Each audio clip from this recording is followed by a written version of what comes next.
第13课，喝着茶看京剧。课文1，小雨和小夏在聊小夏的爷爷表演京剧的情况。小夏，你爷爷京剧唱得真专业，我还以为他是京剧演员呢。对啊，他本来就是京剧演员，年轻时在我们那儿很有名，深受观众们的喜爱。你爷爷一定对京剧有着很深厚的感情。是啊，他8岁就开始上台演出，到现在大概唱了60多年了。他对这门艺术的喜爱从来没有改变过。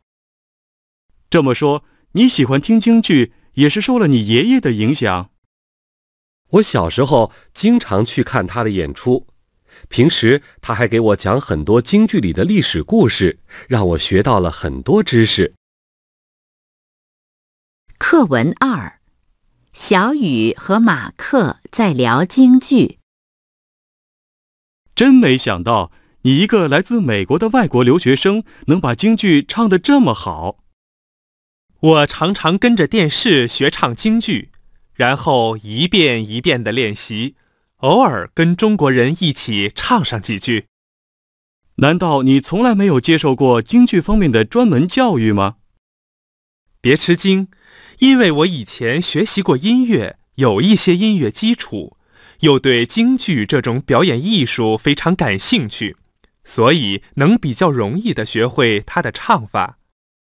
你真厉害，竟然连很多中国人都听不懂的京剧也能学会。我还是比较喜欢听流行音乐。那是你不了解京剧的唱法，在音乐方面，京剧给了我很多新的想法。我还把京剧的一些特点增加到了自己的音乐中，达到了很好的效果。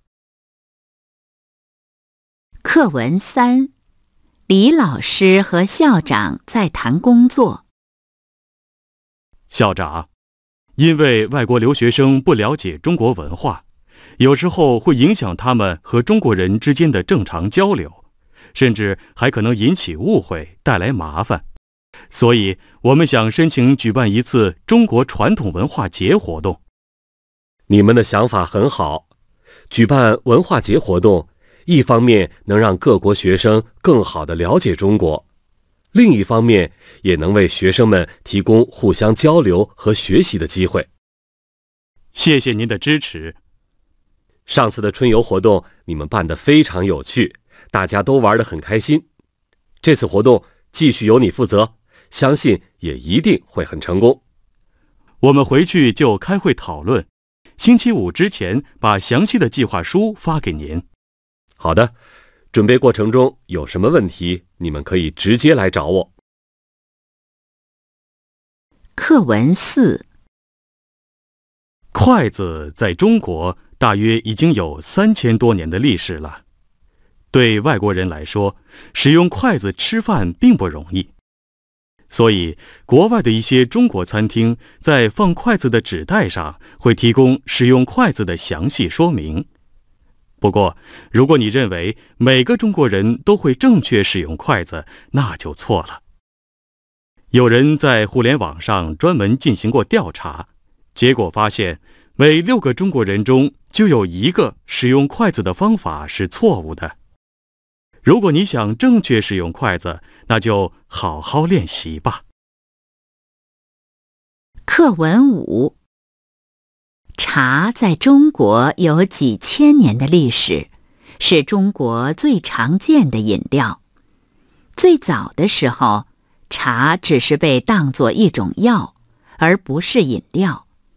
后来，随着人们对茶的认识的加深，慢慢开始把它当作解渴的饮料，这才慢慢有了中国的茶文化。在中国，喝茶是一种十分普遍的生活习惯，对很多中国人来说，喝茶已成为他们生活中不可缺少的一部分。但是，有的饮料虽然名字叫茶，却并不是真正的茶。比如广东省的人爱喝的凉茶，它的味道稍微有点苦，其实是一种用中药做成的饮料。